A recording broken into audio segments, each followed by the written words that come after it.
राधे राधे प्यारे भक्तों, आज मैं आपके सामने एक ऐसा विषय लेकर आया हूं जो हर इंसान की जिंदगी का सबसे बड़ा संघर्ष है। ये संघर्ष किसी दुश्मन से नहीं, किसी परिस्थिति से नहीं, बल्कि अपने ही मन से है। जी हाँ, मन। ये मन ही है जो हमें स्वर्ग भी दिखाता है और नरक भी। ये मन ही है जो हमें भगवान के करीब ले जाता है और माया में भी उलझा देता है। श्री कृष्ण ने भगवद गीता में अर्जुन से कहा था कि मन को वश में करना उतना ही कठिन है जितना हवा को पकड़ना, लेकिन असंभव नहीं है। आज मैं आपको बताऊंगा कि कैसे आप अपने मन को अपने वश में कर सकते हैं। देखिए, मन की प्रकृति है भटकना, एक पल यहां तो दूसरे पल वहां। आप नमाज पढ़ रहे हैं तो मन बाजार में घूम रहा है, आप ऑफिस में काम कर रहे हैं तो मन घर की चिंता में डूबा है, आप किसी से बात कर रहे हैं तो मन किसी और के बारे में सोच रहा है। यही तो समस्या है। मन का ये भटकाव ही हमारी सारी परेशानियों की जड़ है। विज्ञान भी यही कहता है। आधुनिक शोध बताते हैं कि हमारे मस्तिष्क में हर दिन लगभग 60,000 विचार आते हैं और इन 60,000 विचारों में से 80% विचार नकारात्मक होते हैं। कल्पना कीजिए, हर दिन लगभग 50,000 नकारात्मक विचार, और सबसे बड़ी बात, इनमें से 95% विचार वही होते हैं जो कल भी आए थे। मतलब हम एक ही चक्कर में घूमते रहते हैं, एक ही चिंता, एक ही डर, एक ही शंका बार बार। अब सवाल यह है कि इस मन को काबू में कैसे करें। श्री कृष्ण ने गीता के 6ठे अध्याय में इसका बहुत सुंदर उत्तर दिया है। उन्होंने कहा है, अभ्यासेन तु कौन्ते वैराग्येण च गृह्यते, यानी अभ्यास और वैराग्य से मन को वश में किया जा सकता है। अभ्यास का मतलब है लगातार प्रयास और वैराग्य का मतलब है अनासक्ति। पहले अभ्यास की बात करते हैं। मान लीजिए आप साइकिल चलाना सीख रहे हैं। पहले दिन गिरते हैं, दूसरे दिन न फिर गिरते हैं, लेकिन रोज प्रयास करते रहते हैं और एक दिन आता है जब आप बिना गिरे चला लेते हैं। मन को वश में करना भी ऐसा ही है। रोज थोड़ा थोड़ा अभ्यास, रोज थोड़ी थोड़ी साधना। पुराणों में एक कथा आती है। एक बार नारद जी भगवान विष्णु के पास गए और बोले, प्रभु माया क्या है, मुझे दिखाइए। भगवान मुस्कुराए और बोले, चलो घूमने चलते हैं। दोनों पृथ्वी पर आ गए। गर्मी का दिन था। भगवान विष्णु ने कहा, नारद मुझे प्यास लगी है, उस गांव से थोड़ा पानी ला दो। नारद गांव में गए, एक घर के दरवाजे पर दस्तक दी। दरवाजा खोला एक बहुत सुंदर युवती ने। नारद उसे देखकर भूल गए कि वो पानी लेने आए हैं। धीरे धीरे उस लड़की से प्रेम करने लगे। शादी हो गई, बच्चे हुए। नारद वहीं बस गए, खेती करने लगे। 12 साल बीत गए। एक दिन भयंकर बाढ़ आई, सब कुछ बह गया। नारद की पत्नी, उनके बच्चे, उनका घर, सब कुछ। नारद बस एक लकड़ी पकड़कर पानी में बहते रहे और रोते रहे। तभी अचानक एक आवाज आई, नारद पानी कहाँ है? नारद ने आंखें खोली तो देखा वो उसी जगह खड़े हैं जहां भगवान ने उन्हें पानी लाने भेजा था। 12 साल की जिंदगी, शादी, बच्चे, सब एक पल में बीत गए। भगवान मुस्कुराए और बोले, यही है माया। मन जब विषयों में फंस जाता है तो काल का भी ध्यान नहीं रहता। ये कथा हमें सिखाती है कि मन कितना शक्तिशाली है और कितना भटकाने वाला भी। जब मन विषयों में उलझ जाता है तो इंसान अपना असली उद्देश्य भूल जाता है। इसलिए मन को एक जगह स्थिर करना बहुत जरूरी है। अब बात करते हैं वैराग्य की। वैराग्य का मतलब ये नहीं कि आप सब कुछ छोड़कर जंगल में चले जाएं। वैराग्य का मतलब है अनासक्ति।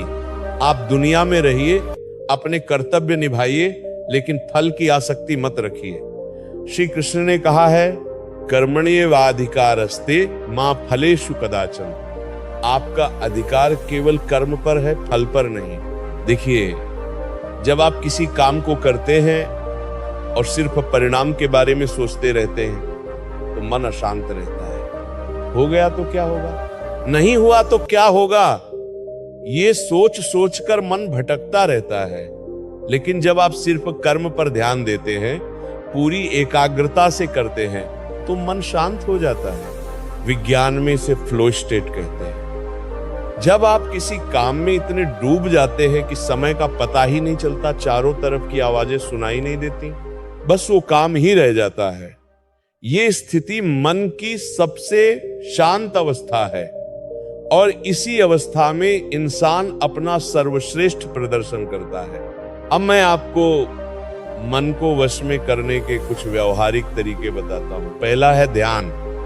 रोज 10 मिनट बैठिए, आंखें बंद कीजिए और अपनी सांसों पर ध्यान दीजिए। सांस अंदर जा रही है, बाहर आ रही है, बस इतना ही विचार आएंगे, आने दीजिए। उन्हें रोकने की कोशिश मत कीजिए, बस उन पर ध्यान मत दीजिए, वापस सांसों पर लौट आइए। धीरे धीरे विचारों की गति कम होने लगेगी। दूसरा तरीका है मंत्र जप। श्री कृष्ण का नाम, राम का नाम या कोई भी मंत्र जिसमें आपकी श्रद्धा हो, रोज थोड़ी देर जप कीजिए, माला फेरिए। जब मन भटके तो फिर से मंत्र पर लौट आइए। ये मंत्र मन को एक केंद्र देते हैं, एक आधार देते हैं। तीसरा है सात्विक भोजन। जी हाँ, आपका खान पान भी आपके मन को प्रभावित करता है। भगवद गीता में 3 तरह के भोजन बताए गए हैं, सात्विक, राजसिक और तामसिक। सात्विक भोजन मन को शांत करता है, ताजा, शुद्ध, हल्का भोजन। राजसिक भोजन मन को चंचल बनाता है, बहुत मसालेदार, बहुत तीखा। और तामसिक भोजन मन को सुस्त और आलसी बनाता है, बासी, अत्यधिक तैलयुक्त। विज्ञान भी इसकी पुष्टि करता है। जो भोजन हम खाते हैं वो हमारे मस्तिष्क के रसायनों को प्रभावित करता है। स्वस्थ भोजन से सेरोटोनिन और डोपामाइन जैसे खुशी देने वाले हार्मोन नस बनते हैं। जंक फूड से मन अशांत होता है। चौथा तरीका है सत्संग, अच्छे लोगों की संगति। जैसे लोगों के साथ रहेंगे वैसे ही विचार आएंगे। अगर हर समय नकारात्मक लोगों के बीच रहेंगे तो मन भी नकारात्मक हो जाएगा। अगर सकारात्मक आध्यात्मिक लोगों के साथ रहेंगे तो मन भी उसी दिशा में जाएगा।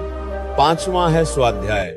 अच्छी किताबें पढ़िए, भगवद गीता, रामायण या कोई भी आध्यात्मिक ग्रंथ रोज थोड़ा पढ़िए। इन ग्रंथों में जीवन का सार है, जीवन की समस्याओं का समाधान है।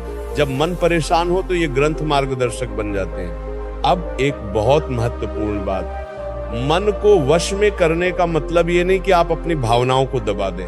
बहुत से लोग ये गलती करते हैं, गुस्सा आता है तो दबा देते हैं, दुख होता है तो दबा देते हैं। ये ठीक नहीं है। भावनाओं को दबाना नहीं, स्वीकार करना है और फिर उन्हें जाने देना है। समुद्र की लहरों की तरह लहर आती है, थोड़ी देर रहती है और चली जाती है। ठीक वैसे ही भावनाएं आती हैं और चली जाती हैं। समस्या तब होती है जब हम उन्हें पकड़ कर रखते हैं। गुस्सा आया, महसूस किया, लेकिन उसे पकड़ कर नहीं रखा। दुख आया, रोए, लेकिन उसमें डूबे नहीं रहे। खुशी आई, मनाई, लेकिन उसकी लत नहीं लगाई। श्री कृष्ण ने गीता में कहा है, दुःखेष्वनुद्विग्नमनाः सुखेषु विगतस्पृहा। दुख में विचलित न होना और सुख में आसक्त न होना, यह है स्थित प्रज्ञ की अवस्था। जिसका मन स्थिर है, जो सुख दुख में समान रहता है, वही सच्चा योगी है। और सबसे बड़ी बात, धैर्य रखिए। मन को वश में करना एक दिन का काम नहीं है, एक लंबी यात्रा है। कभी लगेगा कि आप आगे बढ़ रहे हैं, कभी लगेगा कि फिर से पीछे चले गए। ये सामान्य है, हार मत मानिए, बस अभ्यास जारी रखिए। बांस का पेड़ लगाते हैं तो पहले 5 साल उसमें कुछ नहीं दिखता। जमीन के अंदर वो अपनी जड़ें मजबूत कर रहा होता है और 6ठे साल अचानक वो 30 मीटर तक बढ़ जाता है। ठीक वैसे ही आध्यात्मिक अभ्यास में भी होता है। शुरू में कुछ नहीं दिखता, लेकिन धैर्य रखिए, अंदर ही अंदर परिवर्तन हो रहा है। तो प्यारे भक्तों, मन को वश में करना ही असली जीत है।